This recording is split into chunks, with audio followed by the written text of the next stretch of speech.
70 ఏళ్ల కింద 80 ఏళ్ల కింద నిజాం రాజ్యం ఉన్నప్పుడు ఇక్కడ గోదావరి బహుళార్థ సాధక ప్రాజెక్ట్ అని చెప్పి మన ఆదిలాబాద్ జిల్లా నిజామాబాద్ జిల్లాలో చాలా పెద్ద ప్రాజెక్ట్ ఒకటి రూపకల్పన చేశారు.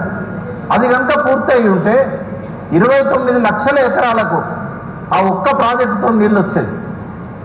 ఇది ఎప్పుడో 1944లో మొదలు పెట్టారు. అది దాన్ని రద్దు చేసింది ఎవరు? నీలం సంజీవ్ రెడ్డి. ఎప్పుడైతే ఆంధ్రప్రదేశ్ రాష్ట్రం ఏర్పడ్డదో ఈ ప్రాజెక్ట్ రద్దు అయిపోయింది. ప్రాణహిత ప్రాజెక్టు పేరు ఇప్పుడు మనం వింటున్నాం, రాజశేఖర రెడ్డి మొదలుపెట్టిండని. కానీ దీన్ని మొదలుపెట్టింది ఎవరు అంటే వెల్లోడి అని మొదటి ముఖ్యమంత్రి, హైదరాబాద్ రాష్ట్రానికి మొట్టమొదటి ముఖ్యమంత్రి 1951 ప్రాణహిత ఆయన మొదలుపెట్టాడు. ఆ రోజుల్లో అది కనుక పూర్తయి ఉంటే అస్ఫాబాద్ కానీ మంచిర్యాల కానీ 50,000 ఎకరాలల్లో 80 ఏళ్ల కింద పంటలు పండేది. ఎందుకు రాకుండా పోయింది ప్రాణహిత అంటే ఆంధ్ర తెలంగాణ కలవడం వల్ల పైన వీళ్ళు ప్రాజెక్టులు కట్టుకుంటే మాకు నీళ్లు రావని చెప్పి 9 ప్రాజెక్టులను రద్దు చేశారు. ఇక్కడ నాయకులంతా అడగడంతో ఒక నాగార్జున సాగర్ ఒకటి కట్టారు, శ్రీరామ్ సాగర్ ఒకటి కట్టారు. మిగతా 7 ప్రాజెక్టులు రద్దు చేశారు. ఈ రెండింటి కింద ఆయకట్టు తగ్గించారు. గోదావరి ప్రాజెక్టు 29 లక్షల ఎకరాలు వచ్చేది పోచంపాడు పేరుతోనే 5.5 లక్షల ఎకరాలకు తగ్గించారు.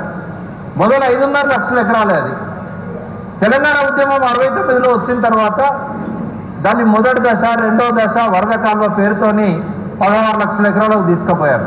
కానీ ఎన్నడూ నీళ్ళు రాలే. ఎందుకు ఇదంతా జరిగిందంటే ఆంధ్ర వాళ్ళు పైన మనం ప్రాజెక్టులు కట్టుకుంటే కిందికి నీళ్లు రావనే ఉద్దేశంతో మన ప్రాజెక్టులు కట్టకుండా చేయాలంటే వాళ్ళు ఇక్కడ పరిపాలన చేయాలి. అందుకే మొత్తం సమైక్య రాష్ట్రం 57 ఏళ్ళు ఉంటే ఆంధ్ర వాళ్ళు పరిపాలించింది 51 సంవత్సరాలు, తెలంగాణ వాళ్ళు పరిపాలించింది కేవలం 6 సంవత్సరాల 4 నెలల 14 రోజులు. అందులో ఎంతమంది ముఖ్యమంత్రులు? పివి నరసింహారావు, చెన్నారెడ్డి 2 సార్లు, అంజయ్య 1 సారి. వెంకటరావు ఉన్నాడంటే ఆయన ఆంధ్ర మనిషే కానీ తెలంగాణ నుంచి గెలిచిండు. ఆయన తెలంగాణ కోటాలో వేయం మనం. అంటే 6 సంవత్సరాల 4 నెలల 14 రోజులు మాత్రమే ఉండడం వల్ల ఎవరు కూడా 5 సంవత్సరాలు పూర్తి చేయలే.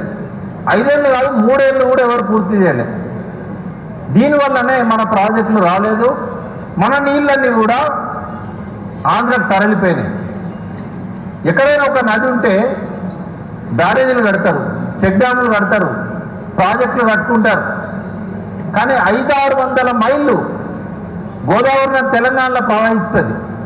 ఒక్క శ్రీరామ్ సాగర్ డ్యామ్ తర్వాత ధవళేశ్వరం అంటే రాజమండ్రి దగ్గర మధ్యలో ఎక్కడ కూడా నీళ్ళు ఆగడానికి అవకాశం లేదు. మనతోనే పాట పాడించారు, గలగల గోదావరి తరలిపోతుండాలి, బిరబిరా కృష్ణమ్మ పరుగులిడుతుండాలి, తెలంగాణలో ఆగద్దు, రాజమండ్రిలో విజయవాడలో బంగారు పంటలు వండాలి, వాళ్ళ ముంగిట్ల మురిపాలు ఉండాలి, మన ముంగిట్ల శవాలు ఉండాలి, ఆకలి చావులు ఉండాలి, వలసలు ఉండాలి. ఇది 57 ఏళ్ల సమైక్య రాష్ట్రంలో మన నీళ్లను మనకు దక్కనీయకుండా, ఇక్కడ బ్యారేజీలు కట్టకుండా, ప్రాజెక్టులు కట్టకుండా తరలించుకుపోయిన పరిస్థితి. సరే, కేసీఆర్ గారు వచ్చాక మేడిగడ్డ కట్టాడు. మేడిగడ్డ కట్టిన తర్వాత మేడిగడ్డ నేనైతే 100% బాంబులు పెట్టి బద్దలు చేసిందనే చెప్తా. అందులో ఏ లోపం లేదు. ఎవరికి లాభం మేడిగడ్డ బద్దలు చేస్తే? ఎవరికి అవసరం? మేడిగడ్డను పగలగొట్టాల్సిన అవసరం ఎవరికి ఉంది? డెల్టా రైతులకు ఉంది. ఆంధ్రలో గోదావరి జిల్లాలు ఉన్నాయి, ఉభయ గోదావరి జిల్లాలు, పశ్చిమ గోదావరి, తూర్పు గోదావరి. అక్కడ 13 లక్షల ఎకరాలలో పంటలు పడతాయి. ఈ పంటలు పండే కాడ మేడిగడ్డ కట్టిన తర్వాత ఏమైందంటే వాళ్లకు నాట్లేయడానికి మొదటి పంటకు నీళ్లు రావట్లేదు. పొట్టకొచ్చినప్పుడు పంటలు ఎండిపోతూ ఉన్నాయి, రబీ పంట. ఎందుకంటే గోదావరిలో నీళ్ళు వచ్చేది జూలై, ఆగస్టు, సెప్టెంబర్, అప్పుడప్పుడు అక్టోబర్లో కూడా వస్తాయి. కానీ వాళ్ళు నాట్లు వేసుకునేది జూన్లో. మరి జూన్లో నీళ్ళు రావాలంటే గోదావరిలో నీళ్ళు రావాలి. మనం మేడిగడ్డ కాడ డోర్లు వేస్తున్నాం, డోర్లు వేయడంతో కిందికి నీళ్లు పోతలేవు. ప్రాణహిత నుంచే రావాలి నీళ్లు వాళ్ళకు కూడా. ఇంద్రావతి, ప్రాణహిత, శబరి 13 లక్షల ఎకరాల్లో నాట్లేస్తారు వాళ్ళు. రబీ పంటకు వచ్చేసరికి వాళ్ళకి నవంబర్లో డిసెంబర్లో నాట్లు పడతాయి. అప్పటికి మేడిగడ్డ బ్యారేజ్ గేట్లు వేస్తాం మనం. ఒక చుక్క నీరు కూడా కిందికి పోదు. గత 4 సంవత్సరాలు అంటే దాదాపుగా 2019 జూన్ 21న మేడిగడ్డ ఇనాగ్రేషన్ అయింది. 2019-20 రబీ పంటల నుంచి 2023 దాకా గోదావరి డెల్టాలో పంటలు ఎండిపోయినాయి. ఆడ ప్రెస్ మీట్లు పెట్టి మాకు నీళ్లు కావాలని చెప్పి ఆంధ్ర నాయకులంతా ఎన్నోసార్లు మా పంటలు ఎండిపోతున్నాయి, మాకు నీళ్లు కావాలని చెప్పి ఆయకట్టు తగ్గిపోయింది. అందుకే పోలవరం పూర్తయ్యేదాకా మేడిగడ్డ రిపేర్ చేయరు. ఎన్ని కారణాలు చూపెట్టినా ఎన్డీఎస్ఏ వద్దన్నది, అన్నారంలో సుందిళ్లలో బీటలు వచ్చినాయి, బుంగలు వచ్చినాయి, ఇవన్నీ అబద్ధాలే. అన్నారానికి ఏం కాలేదు, సుందిళ్ళకేం కాలేదు. ఎందుకంటే అవి రెండు మంచిగున్నాయంటే కన్నెపల్లి పంప్ హౌస్లో పంపులు ఆన్ చేయమని చెప్పి కేటీఆర్ గారు కానీ హరీష్ రావు గారు కానీ చాలాసార్లు మీడియాలో చెప్పారు. అవి మంచిగున్నాయంటే నీళ్లు నింపాల్సి వస్తుంది.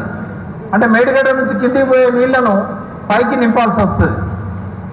మేడిగడ్డ రిపేర్ చేస్తామని చెప్పి ఎల్ఎన్టీ కంపెనీ చెప్పినా కూడా ఫ్రీగా చేస్తామన్నారు వాళ్ళు.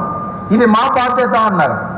అయినా కూడా ఇప్పటి వరకు రిపేర్లు మొదలు పెట్టకపోవడానికి కారణం ఏంటంటే గోదావరి డెల్టా పంటలు కాపాడాలి. మన దురదృష్టం ఏంటంటే పెద్ద జీతగాడు వచ్చిండు, ఆంధ్ర పెద్ద జీతగాడు వచ్చి ఇక్కడ ముఖ్యమంత్రి అయ్యాడు. జీతగాడు మనం చెప్పినట్టు వింటాడా, దొర చెప్పినట్టు వింటాడా? ఆ జీతగాడి గురించి చెప్తా నేను. మన దగ్గర జెడ్పీటీసీ టికెట్ ఇవ్వలేదు ఆయనకు. మా ఎంబర్ తిరిగిండు, బతిమిలాడుకున్నాడు, కడుపులో తలకాయ పెట్టిండు. కేసీఆర్ గారు అపాయింట్మెంట్ కోసం రోజుల తరబడి తెలంగాణ భవన్ ముందే నిలబడ్డాడు. జెడ్పీటీసీ టికెట్ ఇవ్వలే. జెడ్పీటీసీ టికెట్ ఇవ్వనోడు ఇవాళ 20 ఏళ్లలో ముఖ్యమంత్రి ఎట్లా అయ్యిండు అంటే వెనకాల ఎవరో ఒకరు పెద్ద మనిషి ఉంటారు కదా. నేను ఆ పేరు చెప్పండి, మీరు చెప్పండి ఆ పెద్ద మనిషి ఎవరు? ఎందుకంటే ఎమ్మెల్సీగా నిలబడితే మద్దతు ఇచ్చింది ఆయనే. ఎమ్మెల్సీగా ఇండిపెండెంట్గా నిలబడితే 2006లో మద్దతు ఇచ్చింది ఆయనే. ఎమ్మెల్సీ అయినాక టికెట్ ఇచ్చి ఎమ్మెల్యే చేసింది ఆయనే. రెండోసారి టీడీపీ పార్టీ నాయకుల్ని చేసింది ఆయనే. కాంగ్రెస్ వాళ్ళు పంపింది ఆయనే. వట్టిన అవుతుందా కాంగ్రెస్లో పిసిసి ప్రెసిడెంట్? 130 ఏళ్ళ పార్టీల నిన్న కాక ఇవాళ పార్టీలకు వస్తే అధ్యక్షులు ఇస్తారా వాళ్ళు? 4 ఏళ్ళ ముఖ్యమంత్రి చేస్తారా? కాబట్టి ఆయన దొర చెప్పినట్టు ఆయన వింటాడు. ఆయన ఆంధ్రలో ఉండొచ్చు, ఈయన తెలంగాణలో ఉండొచ్చు. ఆయన మనకేం చేయడు. ఆయన మనకేమన్నా చేసేటట్టుంటే కనీసం ఒక్క నాడన్నా అసెంబ్లీ ముందటున్న అమరవీరుల దగ్గర పోయి పూలు చల్లిండి ఎప్పుడన్నా? మీ దగ్గర ఉన్న ఫోటో ఉందా ఒకటన్నా? రేవంత్ రెడ్డి అమరవీరులకు నివాళులు అర్పించేస్తుంటే చూపెట్టండి. జై తెలంగాణ అన్నాడు ఎప్పుడన్నా? ఇక మరి ఆయన మనకేదో చేస్తాడని చెప్పి మనం ఎందుకు ఆశపడాలి? ఇవాళ కమిటీ వేశారు బంకచెర్ల మీద. మీరు అన్నీ కూడా ఫాలో అవుతున్నారు సోషల్ మీడియాలో, టీవీలల్లో. అయితే మన నీళ్లు మనకు కావాలని చెప్పి నినాదం ఇచ్చి వందలాది మంది బలిదానాల తర్వాత కేసీఆర్ గారు తన ప్రాణాలను ఫనంగా పెట్టి ఈ తెలంగాణను తీసుకొచ్చిన తెలంగాణను మన సంతోషం 4 రోజులు కూడా ఉండకుండానే ఇవాళ ప్రజలు కాంగ్రెస్ పార్టీకి అధికారం ఇచ్చిన తర్వాత మన ఉద్యోగాలు పోతున్నాయి, మన నీళ్లు పోతున్నాయి, మన నిధులు మనకే ఉన్నా కూడా కేసీఆర్ అద్భుతంగా ఆర్థిక వ్యవస్థను పెంచాడు. 2 మాటలు దాని గురించి కూడా మీరు తెలుసుకోవాలి. 29,000 కోట్ల ట్యాక్స్ ఆదాయం ఉండే, అంటే పన్నుల ద్వారానే ఎక్కువ ఆదాయం వస్తుంది కదా ప్రభుత్వానికి. జీతాలు ఇవ్వాలన్నా, సాగునీటి మీద పెట్టుబడులు పెట్టాలన్నా, ప్రాజెక్టుల మీద డబ్బు కావాలి. ఈ డబ్బు ఎక్కడి నుంచి వస్తుంది? ట్యాక్స్ల రూపంలో వస్తుంది. 29,000 కోట్లు ఉండే 2014లో తెలంగాణ ట్యాక్స్ ఆదాయం. కేసీఆర్ దిగిపోయే నాటికి 2023లో 1,12,000 కోట్లు అయింది. బడ్జెట్ ఎంత ఉండే? 62,000 కోట్లు ఉండే. ఒక ట్యాక్స్ ద్వారానే కాక రకరకాల పద్ధతులలో రాష్ట్ర ఖజానాకు ఆదాయం వస్తుంది. అందులో కొన్ని గ్రాంట్స్ ఉంటాయి. 62,000 కోట్లున్న తెలంగాణ రాష్ట్ర బడ్జెట్ని 2.5 లక్షల కోట్లకు తీసుకుపోయాడు కేసీఆర్.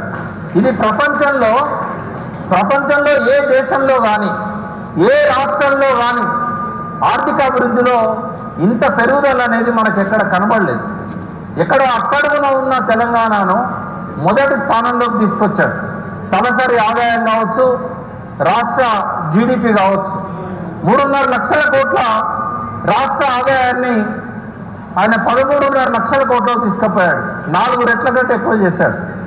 తలసరి ఆదాయం 97 కోట్లు ఉండే, 97,000 ఉండే. 97,000 ఉన్న తలసరి ఆదాయాన్ని 3.5 లక్షల కోట్లకు తీసుకుపోయాడు. 3.5 లక్షలకు తీసుకుపోయాడు.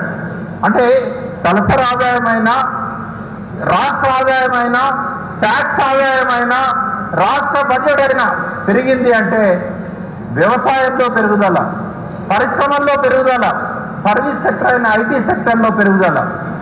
కేవలం 3 లక్షల ఐటీ ఉద్యోగాలు ఉంటే 9.5 లక్షల ఐటీ ఉద్యోగాలు పోయినాయి. అంటే నీటితో వచ్చే ఆదాయాలు బహుముఖాలుగా ఉంటాయి. సిడబ్ల్యూసి ఏమంటుంది? కేంద్ర జలవనరుల సంఘం కేవలం వ్యవసాయం మీద ఎంత ఆదాయం వస్తుందని అడుగుతుంది. అంటే కాళేశ్వరం కడితే ఒక్క వ్యవసాయదారులకే లాభం అవుతుందా? చేపలు పెంచలేరా? రేపు టూరిజం పెరగదా? దీన్ని నమ్ముకొని పరిశ్రమలు రావా? వాటిలో ఉద్యోగాలు రావా? పరోక్షంగా హోటళ్ళు రావా? ట్రాన్స్పోర్ట్ పెరగదా? జీపులు, కార్లు, ట్యాక్సీలు వస్తాయి కదా, ఆటోలు వస్తాయి కదా. ఎంతమందికి ఎన్ని రకాల ఉపాధి అవకాశాలు ఉంటాయి? ఇలా వరి పండించే రైతు వడ్లే అమ్మా, రకరకాల ఉత్పత్తులు తయారు చేసి అమ్మరాదా? Food market, food processing units. ఇలా మొక్కజొన్న నుంచి 13 రకాల ఉత్పత్తులు వస్తున్నాయి. ఇవాళ బ్రెజిల్ కానీ, సౌత్ ఆఫ్రికా కానీ రైతులు జొన్నలు అమ్మరు, పరిశ్రమలు పెట్టి ఇథనాల్ అమ్ముతారు, కెమికల్స్ అమ్ముతారు, రకరకాల ఉత్పత్తులు అమ్ముతారు. ఇవన్నీ చేస్తే కాళేశ్వరం కానీ, మన నీటి వనరులు కానీ తెలంగాణ ఆదాయాన్ని, మన కుటుంబ ఆదాయాన్ని ఎన్ని 100 రెట్లు పెంచుతాయనేది మనం ఊహించలేము. అంటే నీళ్లతో అన్ని లాభాలు ఉన్నాయి. అందుకే మనకున్న నీళ్లను మన దగ్గరనే వాడుకోవాలని చెప్పి కేసీఆర్ గారు కాళేశ్వరం ప్రాజెక్టు కట్టారు. చాలామంది మాట్లాడతారు కాళేశ్వరం మీద. కాళేశ్వరం అనేది ఎందుకోసం కట్టారు అనడానికి ఒక సింపుల్ ఆన్సర్. 57 ఏళ్ల సమైక్య రాష్ట్రంలో గోదావరిలో మనకు 968 టీఎంసీలు వాటా ఉన్నా కూడా కేవలం 400 టీఎంసీలు కూడా మనం వాడుకోలేదు. వాడుకుందామంటే మనకు అవకాశం కూడా లేదు. ఎందుకంటే మీ దగ్గర నుంచి పోయే ఈ ప్రాణహిత నది ఏదైతే ఉన్నదో దానిలో మాత్రమే నీళ్లున్నాయి, పైన గోదావరిలో నీళ్లు లేవు. మీకు ఓపిక ఉంటే 9 ఏళ్ల కింద మన మాజీ ముఖ్యమంత్రి కేసీఆర్ గారు అసెంబ్లీలో నీళ్ల మీద పవర్ పాయింట్ ప్రజెంటేషన్ ఇచ్చారు. ఇప్పటికి కూడా మీరు యూట్యూబ్లో పోతే ఆ 9 ఏళ్ల కింద వీడియో చూడండి. 1.5 గంటల సేపు ఉంటుంది, దాదాపు 2 గంటలు ఉంటుంది. ఒక్కొక్క ప్రాజెక్టు నీళ్లు లేక ఎట్లా ఇబ్బంది పడుతున్నారు రైతులు అనేది ఆయన పవర్ పాయింట్ ప్రజెంటేషన్లో చూపెట్టాడు. అది చూపెడితే మీకు సమగ్రమైన అవగాహన వస్తుంది. శ్రీరామ్ సాగర్కు నీళ్ళు ఎందుకు వస్తలేవు, నిజాం సాగర్కు నీళ్ళు ఎందుకు వస్తలేవు, ఇవన్నీ విషయాలు ఆయన పవర్ పాయింట్ ప్రజెంటేషన్ ద్వారా చూపెట్టాడు. ఇప్పుడు ఆ విషయాల్లోకి నేను పోను. బనకచెర్ల విషయానికి వద్దాం. బనకచెర్ల అనేది ఎందుకు ఆపాలి? నిన్న చంద్రబాబు నాయుడు కొడుకు చెప్తున్నాడు లోకేష్, కింద సముద్రంలో పోయే నీళ్లను మనం తీసుకుందామంటే తెలంగాణకి ఏంటి కడుపు నొప్పి అన్నాడు. మన సన్యాసం కూడా కొందరు అంటున్నారు, మన బౌండరీ దాటిన తర్వాత కదా పోలవరం ఉన్నది, పోలవరం నుంచి వాళ్ళు నీళ్ళు తీసుకపోతే మనం ఎందుకు వద్దనాలే? నీళ్ళను మనం వెనక్కి తీసుకురాగలుగుతామా? ఒకసారి మన బౌండరీ దాటి కిందికి పోయిన తర్వాత ఆ నీళ్లు మనకు రావు కదా, మనం ఎందుకు ఇబ్బంది పెట్టాలో వాళ్ళను అంటున్నారు.